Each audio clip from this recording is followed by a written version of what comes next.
the multilateral development banks, whose working procedures are just as outdated as that of the UN.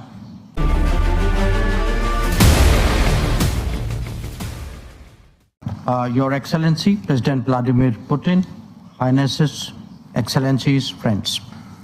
It is my honor to represent Prime Minister Narendra Modi at the BRICS outreach segment. I convey his greetings to all of you. Let me join colleagues in thanking President Vladimir Putin for the excellent arrangements and the warm hospitality. Excellencies, we face the paradox that even as forces of change have advanced, some long-standing issues have only become more complex. On the one hand, there is the steady diversification of production and consumption.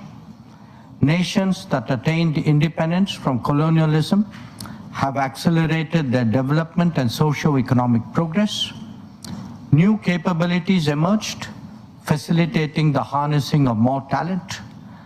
This economic, political, and cultural rebalancing has now reached a point where we can contemplate real multipolarity. The BRICS itself is a statement of how profoundly the old order is changing. At the same time, many inequities of the past also continue. In fact, they have assumed new forms and manifestations. We see that in the access to developmental resources and modern technology and efficiencies. Let us also recognize that the benefits of globalization have been very uneven. Adding to all that, the COVID pandemic and multiple conflicts have aggravated the burdens borne by the global South.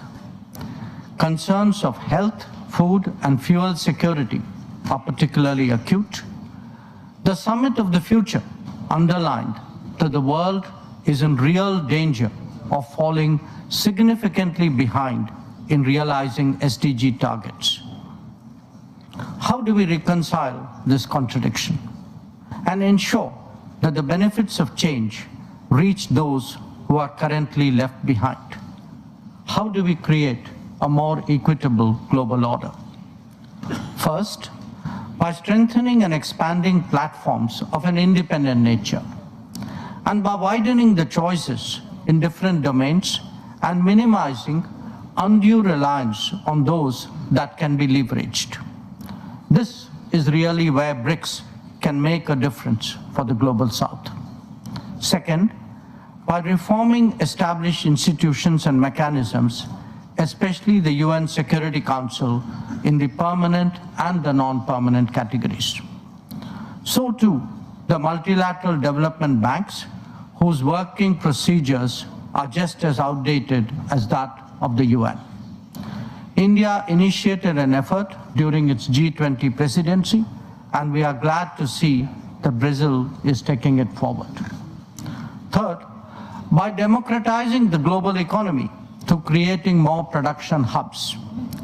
The COVID experience is a sharp reminder of the need for more resilient, redundant, and shorter supply chains. For essential needs, every region legitimately aspires to create their own production capabilities. Fourth, by correcting distortions in global infrastructure that are a legacy from the colonial era. The world urgently needs more connectivity options that enhance logistics and mitigate risks. This must be a collective endeavor for common good with utmost respect for territorial integrity and sovereignty. And fifth, by sharing experiences and new initiatives. India's digital public infrastructure, its unified payment interface, the Gati Shakti infrastructure all hold a larger relevance. The International Solar Alliance, the Coalition for Disaster Resilient Infrastructure, the Global Biofuel Alliance, Mission Life, and the International Big Cat Alliance are similarly initiatives of common interest. As a first responder, be it for natural calamities, health emergencies, or economic crisis, we seek to do our fair share. Excellencies, addressing conflicts and tensions effectively is a particular need of the day. Prime Minister Modi has emphasized that this is not an era of war. Disputes and differences must be settled by dialogue and diplomacy. Agreements, once reached, must be scrupulously respected. International law should be adhered to without exception, and there should be zero tolerance for terrorism. Excellencies, the situation in the Middle East, West Asia for us, is an understandable concern. There is a widespread anxiety that the conflict would spread further in the region. Maritime trade has also been deeply affected. The human and material consequences of further escalation are truly serious. Any approach has to be fair and durable, leading to a two-state solution. Excellencies, we meet in difficult circumstances. The world must be prepared to think afresh on long-standing challenges. Our gathering is a message that we are indeed prepared to do so. I thank you for your attention.